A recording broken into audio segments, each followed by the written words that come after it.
Sudanese Programme for inviting me to present this conference and in mediation that I took part because of what's going on in South Sudan. So I'm going to be presenting mediation and peace in South Sudan, which is a topic that is maybe of interest to many people, and why people find it a bit difficult to understand that peace cannot be achieved in spite of the fact that we have had two major peace agreements. So I'm not presenting using electronics. I'm quite personal with full time, so I will be using presented, and hopefully all the questions that will be generated in to deal with issues that are coming out of this. South Sudan became independent on 9th July 2011, and so the mediation I'm focusing on covers the period from the time of independence to the present. In the 10 years of the country's independence, it went through difficult periods, starting with civil war breaking out in December 2013, followed by two peace agreements brokered by Intergovernmental Authority on Development, IGAD, a regional body comprising Sudan, Ethiopia, Kenya, Djibouti, Uganda, Eritrea, and Somalia. These agreements, the resolution of conflict in South Sudan, which is August 17th of August 2015, and the revitalized peace agreement of 12 September 2018. Both agreements have failed to bring genuine peace to South Sudan. I argue that the failure of these agreements are rooted in the poor IGAD mediation process. Both agreements were framed on wrong assumptions and forced on the people of South Sudan. Neither the government of South Sudan nor the people of South Sudan agree with them. The influence of the international community in the process seemed unhelpful, and it is baffling why it could not see that the process itself was bound to fail. Mediation between people, organizations, or companies, or tribes, or whatever, has existed since time immemorial. I remember when I was in Khartoum as a child, in the evening, we will go outside in the square and rely on the electric poles and play what my Arab colleagues will understand. It's called harem. So you cut your leg and then you fight, and we'll see who will rise. Now, fights do break out, or disagreements do break out, but one person will be called in to mediate. So mediation is part of life and everyday thing. And the most important thing in mediation is you have to have somebody who has got integrity and somebody who can be impartial. Without these factors, it's not going to be easy. So over the centuries, scholars have identified factors such as consent, acceptance of the mediation process by all parties, impartiality and neutrality, even-handedness, and mediator personality, the person who's going to mediate. If these factors are not present in any mediation process, it is most likely to fail. Time in years will be wasted with innocent people harmed, victimized by flawed agreements emanating from ill-thought-out processes, just as the case of South Sudan, which is the topic of this paper. There are many models of peacemaking. I will refer to two: the neoliberal model and the welfarist model. The neoliberal model of peacemaking is driven by values of privatization, deregulation, marketization, with its primary aim being the making of profit. Alex DeWaal has written a lot about this, and he has also produced a pictorial article on how the neoliberal model works, who gets what, he names it. So it's basically profit is what you need to be thinking of. Peacemaking is seen as an interaction in political marketplace. So the mediation is going to be seen like we are in a market with the disputants considered as businessmen. So take Riyadh and Kir as businessmen in dealing. And the mediators and arbitrators and the interested parties are seen as brokers and considered as businessmen. Okay, everyone in this process is doing business and seeking to make profit. The only party that appears lost in the translation is the people. This has ushered in a real politic where the welfare and the interests of the people mean nothing. The bottom line is profit and not the good of the people. In this sort of mediation, things translate to power and wealth share. This is why corruption always follows this type of peacemaking. Seleni Bazan, in 2001 in his book, writes that international peacemaking in civil wars is neither selfless, higher calling for, nor realpolitik. It's riddled with the particular interests and value-laden ambitions and hopes of the neighbors. Yet it is not reducible to a branch of parochial foreign policy. So in South Sudan, peace process mediated by IGAD has been premised on the neoliberal model from the word go, while the process itself, if correctly followed, may succeed in certain circumstances. Unfortunately, IGAD failed to take time to diagnose the malady. It relied on suggestions of SPLM scholar Dr. Luca Bion to identify the problem. Dr. Bion, with his tribal interest, asserted that it is the SPLA, if the SPLA is reunited, South Sudan will return to peace. The implication here is that the majority of South Sudanese are SPLM supporters. And so if the schism in the movement is solved, peace automatically returns. Dr. Riak, the leader of SPLA in opposition, who short-sightedly wanted to be associated with the movement so as to claim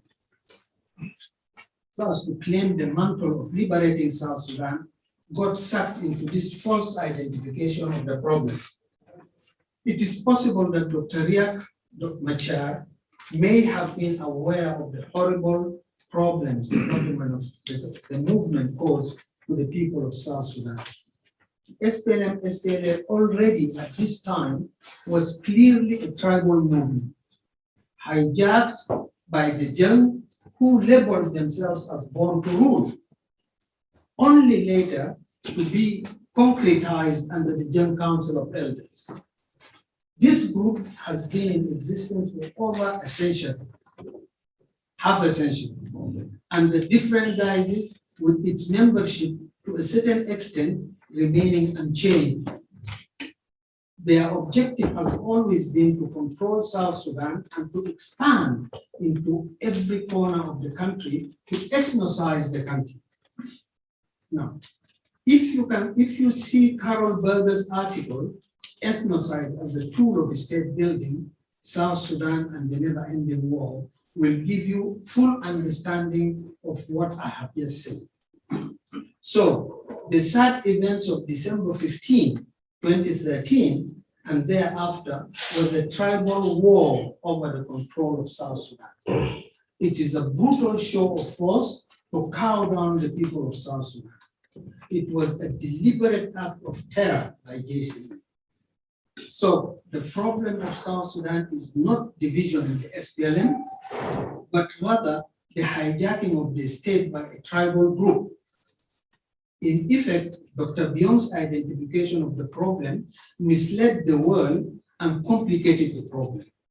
If you look at the important factors for successful mediation above, IGAD already failed as it did not consult widely with the South Sudanese people, but relied on SPLA voice to identify the problem, and that problem is that if you unify the SPLM, South Sudan will come to peace. No, We have seen it now 10 years down the line.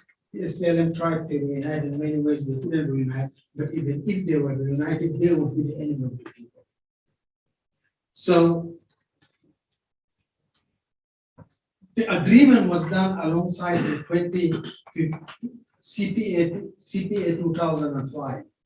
Now CPA 2005 has got a lot of clauses, and all the Sudanese would know by now that that agreement concentrated power on the hands of two people, on the hands of Bashir and the hands of Dr. Gareth. So the Sudanese people did not have a say, the South Sudanese people did not have a say, and this is simply because of this very neoliberal model whereby people do agreements without considering the interests of the people. So in the case of South Sudan, the talks became an SPLM affair. So SPLM are talking to themselves while claiming that they are representing the whole South. Dr. Riek Machar and President Kiir are talking, claiming that they are solving the problem of South Sudan. No, they are trying to solve their own problems of SPLM, but that has been extrapolated to mean the people of South Sudan. And the international community has not helped. If anything, they made it worse by supporting this kind of peace talks. So, with IGAD and the international community having bought Dr. Biong's false identification of the problem, they proceeded to implement it to the letter, shutting out the people of South Sudan. The mediators and the international community moved quickly to sell this wrong position to the world as the reality of the political situation in the country. The result initially is the ARCIS of 17 August 2015. This agreement was not accepted by President Kiir and the JCE, and they did write letters condemning this agreement. The JCE threatened IGAD and the peacemakers. The following one, which is the one of recent 2018, that agreement actually should not even be given the name agreement, because it was an open, violent act by the Sudanese state and the Ugandan state, forcing the South Sudanese people to sign a document against their will. That agreement was held under duress, and nobody should actually think of it as an agreement, and that's why it's not succeeding. The very people who are supposed to have made the agreement that they won't violate it. So the neoliberal model of peacemaking cannot help, because in this case, IGAD, in the first place, should never have been accepted as a mediator, for the following reason. IGAD represents all the countries of the region, and these countries have got their own personal interests in South Sudan. Kenya controls the banking industry in South Sudan. Uganda has got all its market in South Sudan. Ethiopia controls the hotels and whatever. So all these countries have interests in South Sudan, and being in IGAD, they will not be able to present a very good mediation because they are already biased. Now I move quickly on to the welfareist model of peacemaking in contrast to the neoliberal model. The welfareist model, as opposed to the neoliberal model, places values of care, human rights, and justice center stage. The aim is not only peace, but justice and human rights. Power sharing is looked at from a different angle in a way that peace is reached by disputants working together. The values of the welfareist state, welfareist model emerged from the 1945 welfare system after the Second World War. Although we are in a global era, embraces values of privatization, deregulation, marketization, and profit referred to in this paper, the welfare model still gets applied in some places. And it's important that we must remember the peace that was made in Kenya when Kenya in 2007 had a conflict over elections, and there was a lot of breakdown between tribes and people were killed. Kenyans did not accept IGAD to mediate, as Ethiopia now does not accept IGAD to mediate, because they know that IGAD cannot solve problems. Kenya rather took Kofi Annan, and what Kofi Annan did was, he followed the welfarist model, and he decided to find out what is the cause of the problem in Kenya. And he made his own, built his own team, and they studied and they found that the problems in Kenya was not actually the election, the conflict that came out of the election. The problem are far going back to even before independence of Kenya. How land grab was taken in Kenya, how governance and corruption over years, these are issues that have built up, and the election only became a powder keg.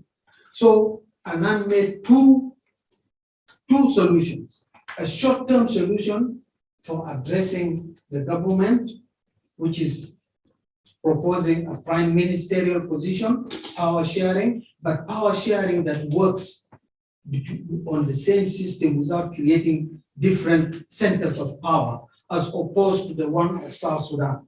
In South Sudan, they created two centers of power, with Riek having his own army, tribal army, and Kir having his own army. South Sudan army technically is Kir's militia. So they have two centers of power which are knocking each other, that cannot bring peace in the country. Whereas the Kenyan one was, everything was under the same system, the one center of power under the president with the prime minister, and they were able to bring peace in Kenya. That's for the short term. And the long term, they changed the constitution, they made a constitutional change that has brought peace to Kenya.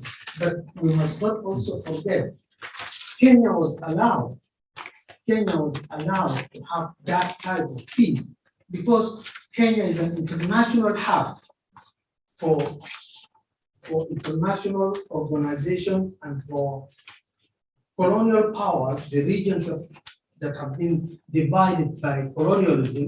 Kenya is very important. Kenya cannot be allowed like South to break down like South Sudan, because then they would not be able to control the region. So Kenya had to be, the peace in Kenya had to be made in such a way that it works to keep stability in Kenya. And so the interest of the international community was placed in Kenya to bring peace, because they need that part of the world to control the region. Whereas for South Sudan, what is needed is resources, and South Sudan can still continue to wallow in wars while its resources are being stolen and taken. And this peace model, I'm so sorry, I can see it now. Juba and Khartoum are playing the same game. There will be no peace. How can people who have got interest bring peace? Kir is supposed to be a mediator for people in Khartoum, and then those in Khartoum are supposed to be. So it's just a mess. I don't think this type of peace making is going to lead anywhere unless people begin to take it seriously, that they need to look at the mediator personality and they need to look at impartiality in the process. But whereby you have two KL negotiating and you have from the other end there you are. I'm not going to go far, but just to cover is, if peace is going to work in South Sudan, we need a neutral mediator. We need a personality who has no interest. Okay, and we need that peace not to be held in South Sudan, must be held outside South Sudan. And it must be placed that clearly the interest of peace is not for power sharing and wealth sharing, because whose wealth and power are we sharing? Thank you. Thank you very much.